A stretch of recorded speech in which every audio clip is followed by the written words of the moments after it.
खबर दें आपको, दरियाए सिंध में पानी की कमी की सूरत हाल से मजीद खराब होने लगी है। 1 जुलाई से इरसा ने सिंध के पानी में 60,000 क्यूसेक कटौती कर दी है।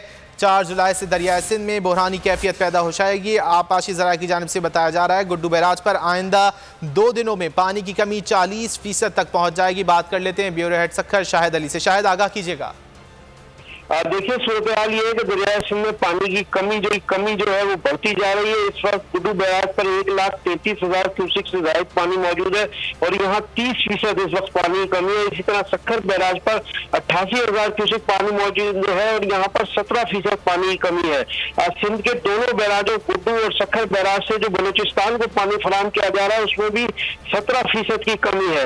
महकमा आपाशी ज़राए के मुताबिक अगले 2 दिनों में जो है गुड्डू बैराज पर पानी की कमी 40% तक पहुंच जाएगी, क्योंकि सिरसा से 1,90,000 क्यूसेक पानी की इंडेंट की थी, लेकिन इरसा की जानिब से सिंध को 1,30,000 क्यूसेक पानी फराहम किया जा रहा है 1 जुलाई से, जिसके बाद सिंध में जो है वो 60,000 क्यूसेक पानी जो है उसकी कटौती की गई है।